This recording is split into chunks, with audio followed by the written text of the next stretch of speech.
साथियों, जैसा कि आप जानते हैं फाइनेंशियल ईयर 24-25 या फिर आप बोल सकते हैं असेसमेंट ईयर 25-26 की जो आईटीआर फाइल करने की ड्यू डेट है नॉन ऑडिट केसेस के लिए वो 15 सितंबर 2025 है। तो देखिए, इस डेट को ऑलरेडी गवर्नमेंट ने एक्सटेंड कर दिया था। पहले ये डेट 31 जुलाई 2025 थी, बट क्योंकि आप जानते ही हैं आईटीआर 2 और आईटीआर 3 इन दोनों की ही जो ऑनलाइन यूटिलिटी है वो बहुत लेट जो है गवर्नमेंट के द्वारा जो है प्रोवाइड की गई थी, इसलिए इस डेट को एक्सटेंड किया गया था। बट अभी भी मेरा ये मानना है, ये जो 15 सितंबर 2025 की डेट है इसको फर्दर एक्सटेंड होना चाहिए। कुछ रीज़न मैं उसके आपको बताऊंगा क्यों एक्सटेंड होनी चाहिए। और अगर एक्सटेंड नहीं होती है तो उस केस में फिर आपको बिलेटेड आईटीआर फाइल करनी पड़ेगी। और बिलेटेड आईटीआर फाइल करने के लिए क्या क्या कॉन्सिक्वेंसेस आपको फेस करने पड़ेंगे वो भी आप एक बार समझ लीजिए। तो बेहतर ये है कि आप 15 सितंबर से पहले ही अपने इनकम टैक्स रिटर्न को फाइल करके चलें, ताकि किसी भी तरीके की दिक्कत का सामना आपको ना करना पड़े। तो देखिए, सबसे पहले तो ये डेट क्यों एक्सटेंड होनी चाहिए, मैं ऐसा क्यों बता रहा हूँ।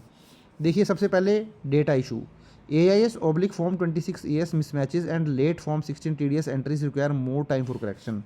अभी भी जब हम ITR फाइल करते हैं तो बहुत सारे केसेस में आप देखते होंगे जो एम्प्लॉयर के द्वारा फॉर्म 16 आपको दिया गया है या जो 26 AS या जो एनुअल इन्फॉर्मेशन स्टेटमेंट के अंदर डेटा आपको रिफ्लेक्ट होता है, चाहे वो शेयर मार्केट से रिलेटेड हो या कोई दूसरी इनकम भी आपकी हो सकती है, कई बार वहाँ पे आपका डेटा जो है मिसमैच करता है। तो उस मिसमैच होने की वजह से आपको आईटीआर फाइल करने में दिक्कत आती है। अगर आप आईटीआर फाइल कर देंगे तो आपको डिफेक्टिव का नोटिस आने का जो है वो चांसेस बने रहते हैं सेक्शन 139 सबसेक्शन 9 के अकॉर्डिंग। तो इसलिए वहाँ पर आपको फीडबैक देना पड़ता है, डेटा करेक्ट करना पड़ता है, उसके बाद ही आप आईटीआर फाइल करते हैं। तो एक तो ये वाला चैलेंज आता है। दूसरा, जब आप आईटीआर फाइल करते हैं जो कॉम्प्लेक्स रिटर्न है, दूसरा capital gain, F and O, crypto, foreign income cases need extra preparation. तो जब आप आईटीआर 2 फाइल करते हैं, आईटीआर 3 फाइल करते हैं, वहाँ पे डिटेल्ड डेटा आपसे मांगा जाता है, जहाँ पर capital gain, business income, crypto, इसी तरह से अगर कोई फॉरेन की आपकी इनकम है वो आपको दिखानी होती है, फॉरेन एसेट्स दिखानी होती हैं। अगर 1 करोड़ से ज़्यादा की आपकी इनकम है तो आपको सारी ही एसेट या लाइबिलिटीज़ को डिक्लेयर करना पड़ता है, तो वो सारे ही डेटा आपको प्रिपेयर करके चलने पड़ते हैं। इसके अलावा हाई वर्कलोड। देखिए, जो चार्टर्ड अकाउंटेंट्स हैं उनके लिए बहुत ज़्यादा बिजी टाइम रहता है ये वाला, क्योंकि 30 सितंबर 2025 तक उनको जितने भी अपने टैक्स ऑडिट हैं वो सारे कंप्लीट कर लेने हैं। टैक्स ऑडिट कंप्लीट करने के बाद 31 अक्टूबर तक जो है उनको आईटीआर फाइल कर लेनी है ऑडिट केसेस के केस में। उसके अलावा कंपनी लॉ की जो है काफ़ी सारी चीज़ें होती हैं जो कि कंप्लाइंस पूरे करने होते हैं, और जो मंथली कंप्लाइंस हैं टीडीएस का हो गया, जीएसटी का हो गया, वो सारे कंप्लाइंसेस तो रहते ही हैं। तो कहीं ना कहीं चार्टर्ड अकाउंटेंट्स के ऊपर भी बहुत ज़्यादा वर्कलोड होता है।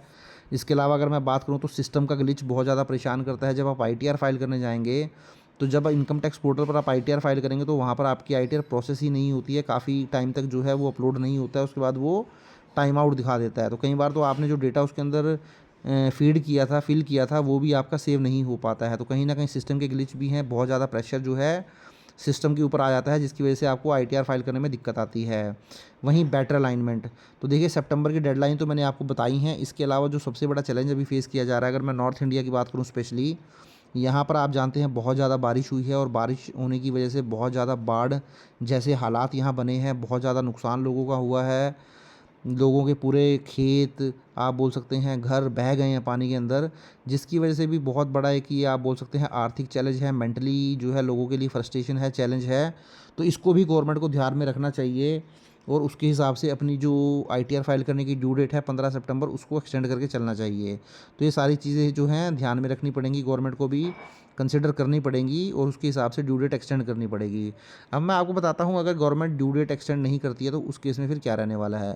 तो देखिए, उस केस में फिर आप सेक्शन 139 सब सेक्शन 4 के अंदर बिलेटेड आईटीआर फाइल करेंगे। बिलेटेड आईटीआर मतलब 15 सितंबर तक आपने आईटीआर फाइल नहीं की, तो अब आप 16 सितंबर से लेकर 31 दिसंबर 2025 तक अपनी आईटीआर को फाइल करेंगे।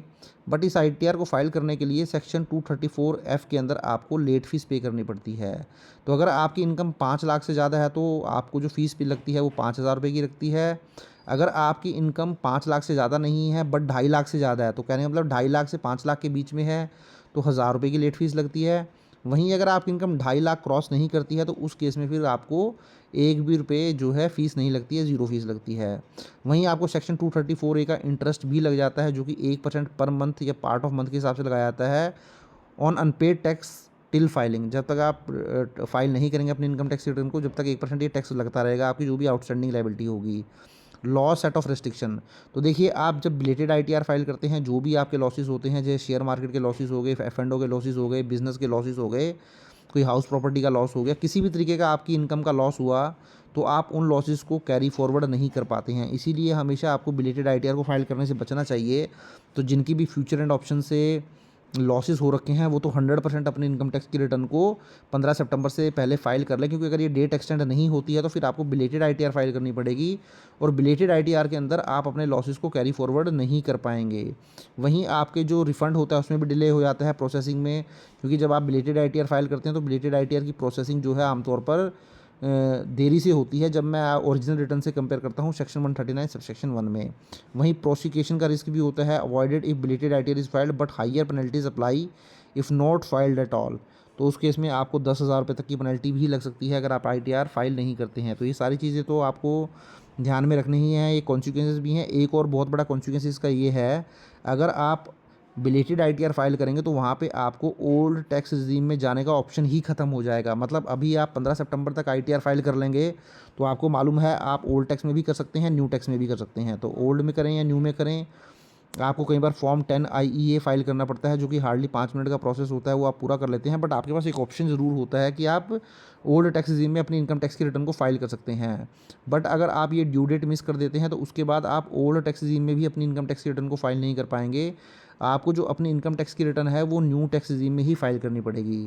तो देखिए साथियों, इस वीडियो के अंदर मैंने आपको रीज़न बताए क्यों गवर्नमेंट को ये जो 15 सितंबर की डेट है उसको एक्सटेंड करना चाहिए, और अगर ये डेट एक्सटेंड नहीं करती है, आप जो है 15 सितंबर के बाद आईटीआर फाइल करते हैं बिलेटेड आईटीआर, तो क्या क्या कॉन्सिक्वेंसेस आपको फेस करने पड़ेंगे वो भी मैंने आपके साथ शेयर कर लिया।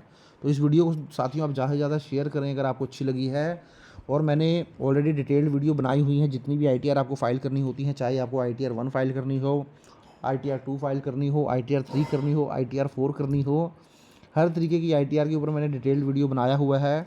आईटीआर 3 के अंदर आप फ्यूचर एंड ऑप्शन के लॉसेस को कैरी फॉरवर्ड करते हैं, तो वहाँ पर बुक्स ऑफ अकाउंट आपको कब मेंटेन करनी होती हैं, कब आपको टैक्स ऑडिट करवाना होता है, उन वीडियो के अंदर सारी ही चीज़ों को मैंने बताया हुआ है, कैसे बुक्स मेंटेन करनी है, बैलेंस शीट बनानी है, P&L बनाना है।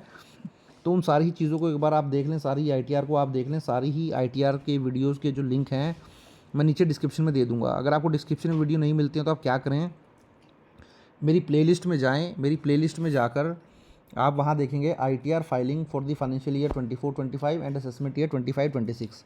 तो उस प्लेलिस्ट को जब आप ओपन करेंगे तो वहाँ करीब करीब आपको 40 से 50 वीडियोस मिल जाएंगी मेरी, जहाँ मैंने मैक्सिमम वीडियोस वहाँ पे अपलोड की हैं आईटीआर फाइलिंग को लेकर। तो साथ ही उन वीडियोस को भी देख लें। अगर आपको कोई चैलेंज आता है तो मुझे कमेंट करें। Thank you very much, have nice day, take care, और चैनल को सब्सक्राइब जरूर कर लें अगर फर्स्ट टाइम विजिट किया है।